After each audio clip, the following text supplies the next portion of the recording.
আসসালামু আলাইকুম। প্রাথমিক বৃত্তি পরীক্ষা ২০২৫-এর জন্য বাংলায় আমাদের ৩টি বড় প্রশ্ন লিখতে হবে।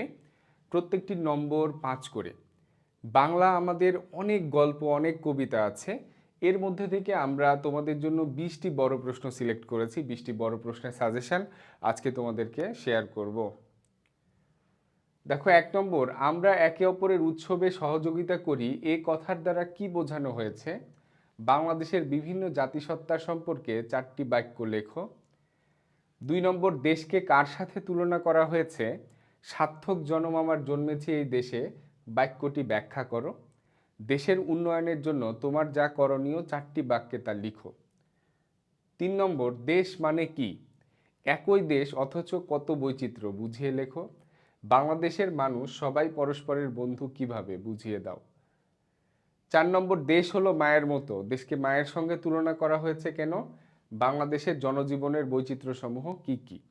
আমাদের এখানে দেখো গুরুত্বপূর্ণ কিছু অধ্যায় আমরা শেষে বলে দিব, যে কয়েকটা গল্প বা কবিতা পড়লে এখান থেকে কমন পাওয়ার সম্ভাবনা বেড়ে যাবে। ৫, সুন্দরবন সম্পর্কে ৫টি বাক্য লেখো। সুন্দরবনের ক্ষতির ফলে আমাদের কি ক্ষতি হচ্ছে এবং হতে পারে। ৬, দেশের জন্য পশু পাখি জীবজন্তু কি উপকার করে তা নিজের ভাষায় লেখো। পশু পাখি জীবজন্তু না থাকলে প্রকৃতির কি বিপর্যয় ঘটবে বলে তোমার মনে হয়। ৭, বনে বনে কাদের রাজত্ব ছিল? শিয়াল কিভাবে বনের পশু পাখিকে রক্ষা করলো?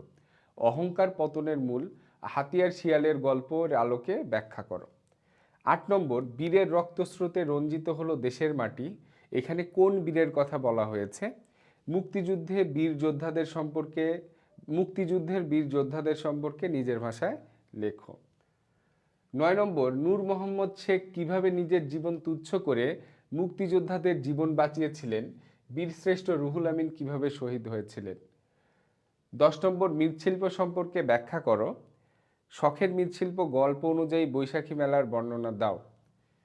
১১ নম্বর, ১৯৭১ সালের ২৫শে মার্চ রাতে পাকিস্তানি সৈন্যরা এদেশে কি করেছিল? কোন দিনটিকে শহীদ বুদ্ধিজীবী দিবস হিসেবে পালন করা হয়, কেন?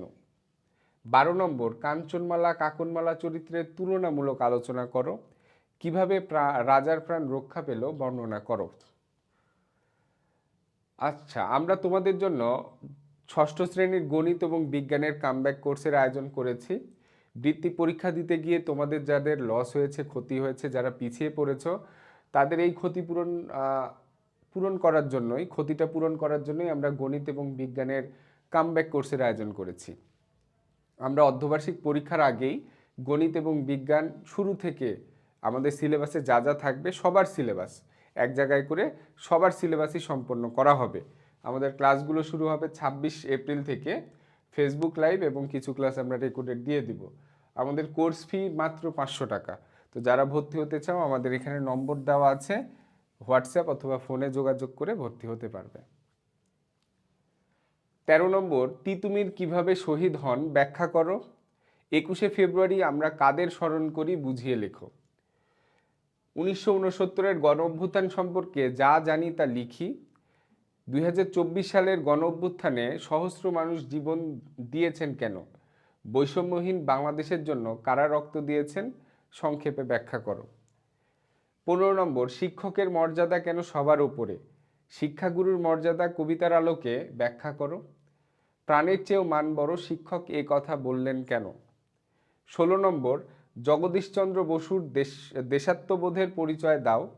বিজ্ঞান শিক্ষা ও চর্চার ক্ষেত্রে বিজ্ঞানী জগদীশচন্দ্র বসুর সফলতাকে কোন কোন নামকরা বৈজ্ঞানিকদের সঙ্গে তুলনা করা হয়েছে এবং কেন? ১৭ নম্বর, ভাষণ শেষ করার পর মহানবী সাল্লাল্লাহু আলাইহি সাল্লাম এর মনের অবস্থা কেমন হলো? কোন ৪টি কথা নবীজি সাল্লাল্লাহু আলাইহি সাল্লাম বিশেষভাবে মনে রাখতে বলেছেন? ১৮ নম্বর, মহানবী সাল্লাল্লাহু আলাইহি সাল্লাম তার ভাষণে কৃতদাস কৃতদাসী সম্পর্কে কি বলেছেন? ধর্ম সম্পর্কে মহানবী সাল্লাল্লাহু আলাইহি সাল্লাম কি উপদেশ দিয়েছেন? বিদায় হজের ভাষণে রাসূল সাল্লাল্লাহু আলাইহি সাল্লাম আমাদের কি কি আদেশ দিয়ে গেছেন, বর্ণনা করো। ১৯ নম্বর, লোভী কাঠুরিয়া কিভাবে শাস্তি পেল? কিভাবে কাঠুরিয়ার অবস্থার পরিবর্তন হলো, বর্ণনা করো। ২০ নম্বর, বনে আগুন লেগে কি ক্ষতি হলো? আগুন নেভাতে কারা ছুটে এলো? কুমড়ো ও পাখির কথা থেকে আমরা যা শিখেছি তা 5টি বাক্যে লিখি। কুমড়ো ও পাখির কথা গল্প অনুসারে রোদ ও সূর্যের উপকারিতা সম্পর্কে লেখো। ইনশাল্লাহ এগুলো যদি তোমরা পড়তে পারো এখান থেকেই কমন পাবে। সবাই ভালো থেকো, সুস্থ থেকো, ভালোভাবে প্রস্তুতি নাও। ইনশাল্লাহ দেখা হবে পরবর্তী ভিডিওতে।